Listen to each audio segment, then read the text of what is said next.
welcome back to TwPodcasts.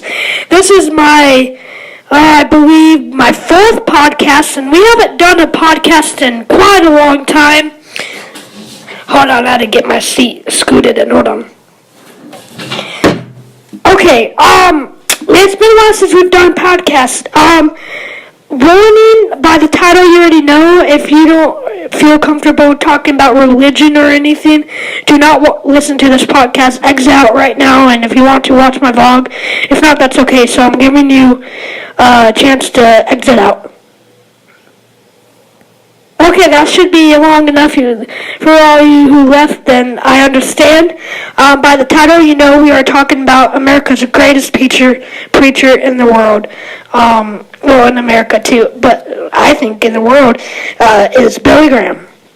He passed away, I believe, about a month ago, and sadly, I actually didn't know too much about him before he passed away. My grandmother's the one that said, "Oh, Billy Graham passed away today," and I was like, "Who is that?" And then I started researching on him, and then I actually got a Time magazine about him, and I actually started watching some of his preaches, and man, what a wonderful man he was. I actually have the magazine with me now. I am gonna read about him some right now. In a couple minutes or so, I'm gonna start reading about him. If you don't know, I record my podcasts on my phone, so my phone is actually a low percentage, so hopefully it doesn't get really low in the middle of the podcast or anything. Okay, but if you don't know who Billy Graham is, he was a good Christian preacher, and just a great man. Just a great man.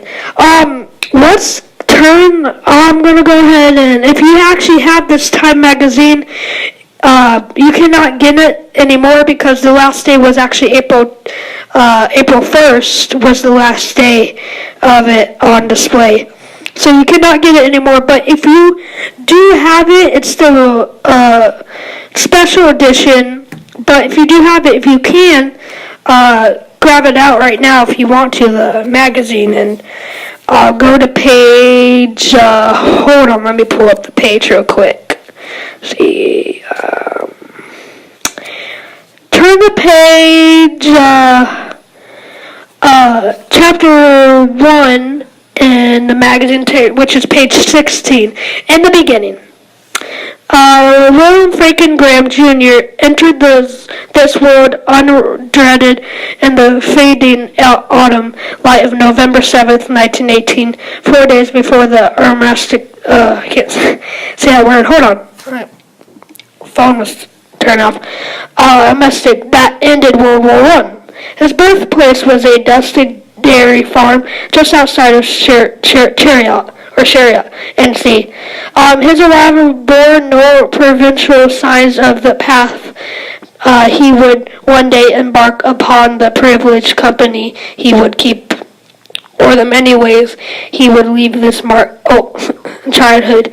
In this childhood, in abundance, the firstborn son of Frank and Marl Graham would be shaped by the physical rigors of ordinary farm life and other discipline of his parents' cloudless faith. Also, more on it, I've been reading a lot about him this past couple of days, and his father, he actually told about him, his childhood, what he had to work on and everything, and he actually had to get up at 3 in the morning to work on the farm. I think he helped feed the cows and the chickens and everything. He had a farm, like I said, and then he had breakfast at 5 to 5:30 in the morning. So he got up quite early as a child, and I believe it was his dad's dad, which would have been Billy Graham's grandpa, fought in the Civil War.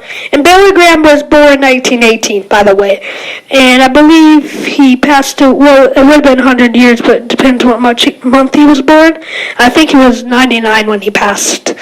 But his grandpa, like I said, fought in the Civil War, and his family were all Christians, I believe, and he started his mother, it says in the magazine, prayed for his brother and him, of course, to be good servants of the Lord, which is what a nice coincidence. God answered her prayers, but he he became a preacher, wonderful preacher, and man,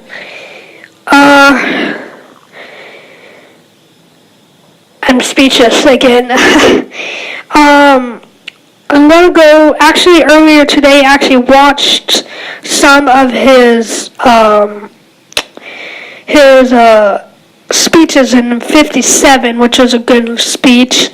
Here is a picture. It shows when.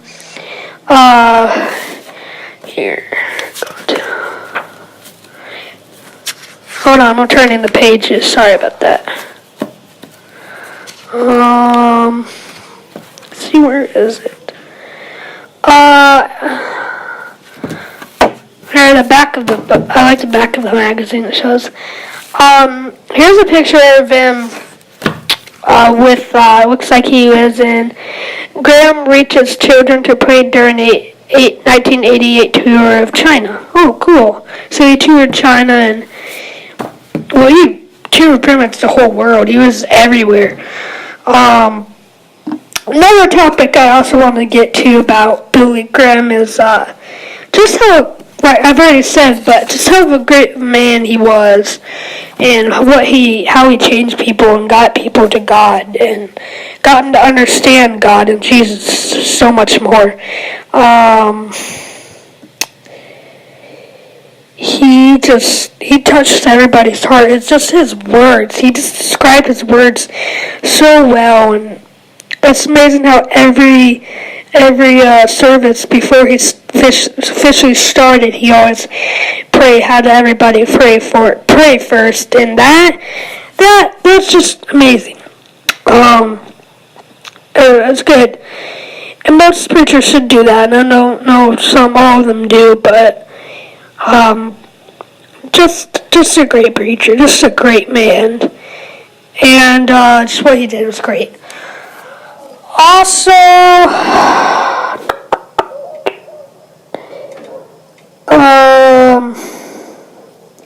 I believe he actually did go to church every Sunday. I don't know. It doesn't say that magazine, or I didn't get that far in the magazine. Here, let me find. There's this actually a new kind of evidence. In 1954, Graham made the first of what, and if you want to go to this page, it's page 46 in the Billy Graham Time magazine. In 1954, Graham made the first of what would be 4 appearances on the cover of Time. What follows is an expert from the story in that issue.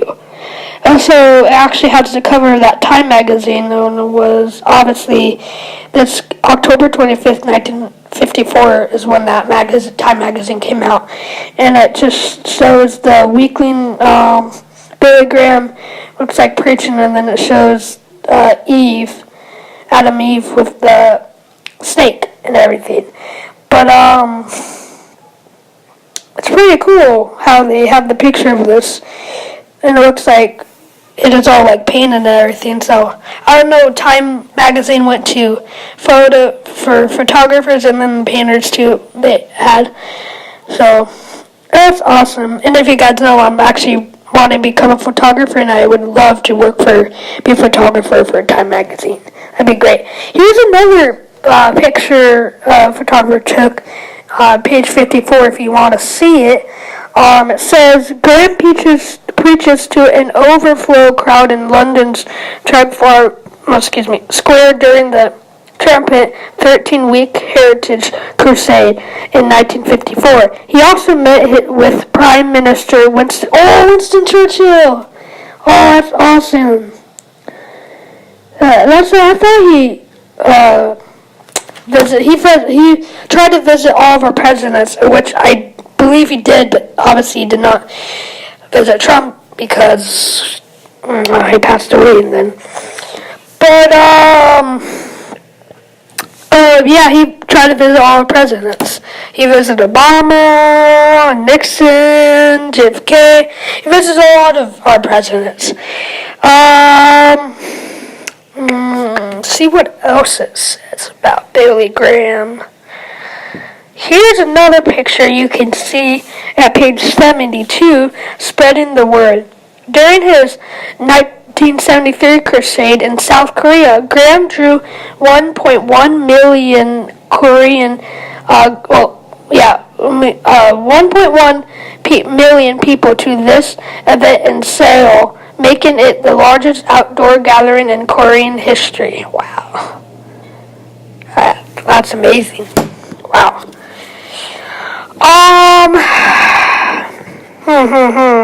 What if I have on my paper what I wanted to talk about? Billy Graham. And, here's a picture of him. Graham with JFK at the 1961 presidential prayer breakfast a few weeks after Kennedy's inauguration. And then with Lyndon Johnson, one of the presidents he was closest to at the 1964 presidential prayer breakfast. That's pretty cool. If you want to look at that picture if you have the magazine, it's page 87. Let me see, my phone's 8%, so luckily we're okay still. Let me get where I can look at more pages easier without holding the mic. Hold on.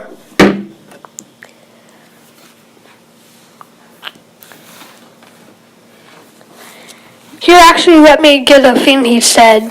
Hold on.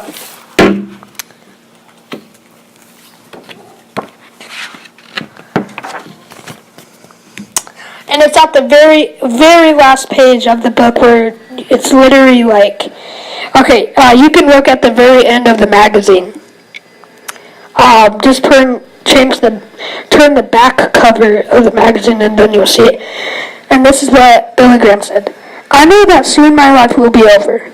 I thank God for it and for all he has given me in this life. But I look forward to heaven. Billy Graham.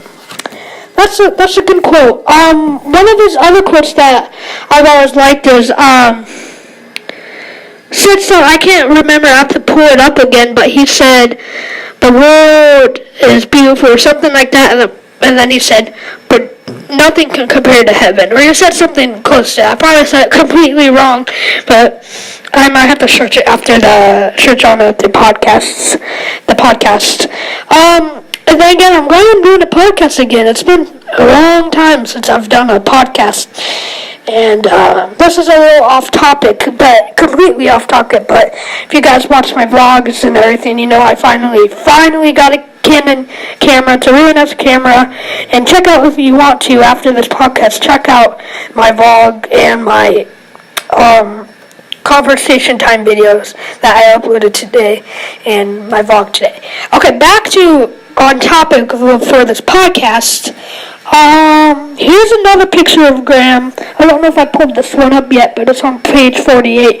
I think I put this one up already, but Graham during his 1952 Washington crusade, which attracted more than 307,000 people, including members on Congress and other top government officials. Wow. Here's a little thing. Billy, the technology of salvation. Well, in this, Graham sincerely considers himself nothing but a tool of God. He believes in giving God plenty of help with some tools of his own. The tools he has fashioned apt to create technology of soul saving that might astonish St. Paul. And then you can read more on it if you want to. Also, another thing that I remember on the magazine said about Billy Graham is when he was about, I believe he was like 18 or so, he started getting taste in fashion and everything. I could see that he wore very nice clothing for his preachers and everything. And the cover of this magazine seems to have a really nice tuxedo on and everything. Really nice one.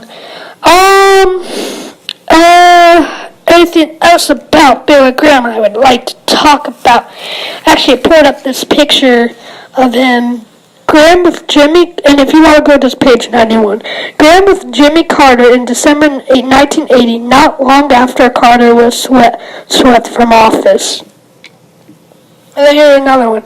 Graham with Ronald Reagan during a 1987 ceremony at Ellis Island in New York Harbor. Yeah, flies are bothering. That's a good picture, too. Wow. Good picture.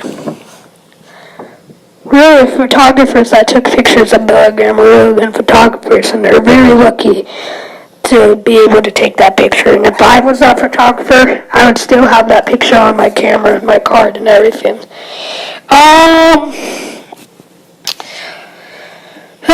Man, just like I said, what a great man he was. And I wish I got to know him before he passed, but hey, I wish I know him now, right? And actually, if you don't know who he was until you listen to this podcast, well, yeah, let me in the comments below if you knew him or not, and let me in the comments know if you know anything about him that I did not explain yet, if you want to. Wow. 100 years. 1918 to 2018. Wow. I do believe he was 99 when he passed away, though, but still, that's a long time to live. Long time. God planned that for sure. Long time, though.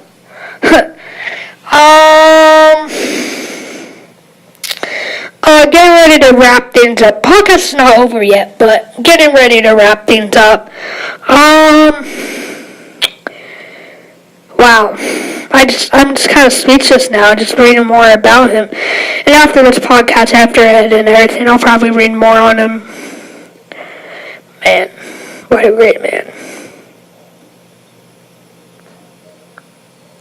I was going to say something, but I don't want to say it to you guys because I still want to say it, so forget that.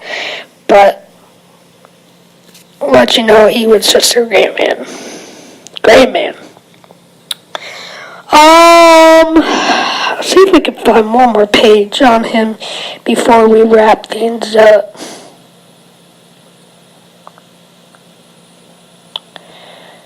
See if I can find that picture. Actually, we can read a little thing on him. Hold on, let me put the mic down. Hold on, guys.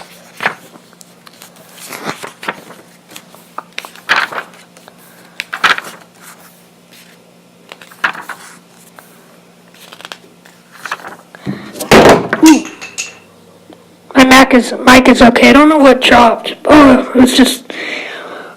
sorry about that. Don't worry, my mic's okay. Ooh, that scared me for a minute. But here's a picture on page 38. Says the Big Tent. The crowd of one at Los Angeles events, the Ringling Brothers Circus tent was believed to be the largest ever created for a religious reveal. And then December and later that year, Graham's ministry plans would take a slight detour in Minneapolis. Sorry if I'm not the best word in the world, but oh well. Later that year, Graham's ministry plans would take a slight detour in Minneapolis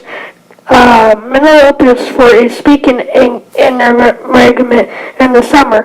Graham had been summoned to the bedside of William Bell Riley, an Ireland Baptist pastor and founder of Northwestern Schools, a fundamental Bible school, seminary, and liberal arts college in Minneapolis.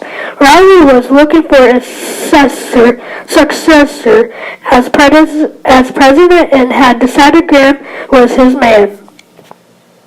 Pointing a bony finger at the young evangelist, he declared, "Beloved, at Samuel appointed David king of Israel. So I appoint you. Read of these schools. Recurrently, Graham agreed to serve as the school's interim president in the event of Riley's death, but only until a permanent leader could be found. Riley died in December and... Well, let me turn the page. And Graham at age 29.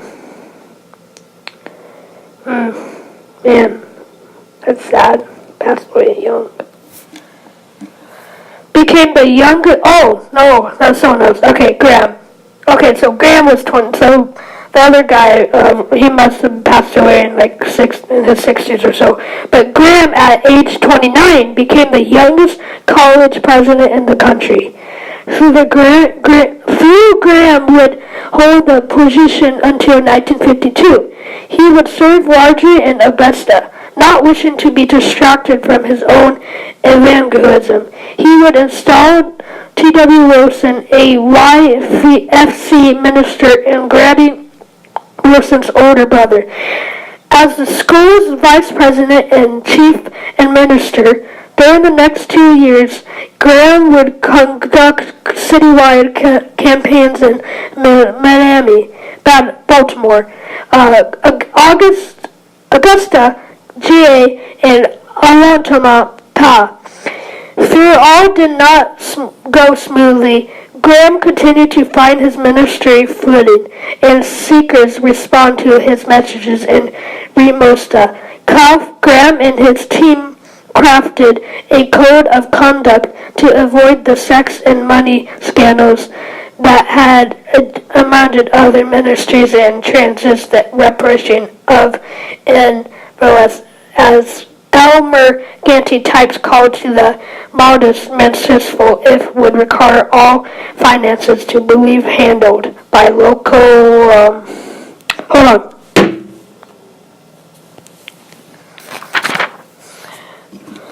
local sponsored communities and kept out of the team's hands. Okay, so my phone's about to die, so that's going to wrap things up for the podcast. Stay tuned for a podcast later. It'll be a little while, but I might do a continuing Billy Graham podcast maybe later in the future. Stay tuned for a vlog in a week or so and another conversation time video sooner or later, and I will see you in the next video. This was a podcast, but I'll see you next time. And I hope you all enjoyed this podcast, and God bless you.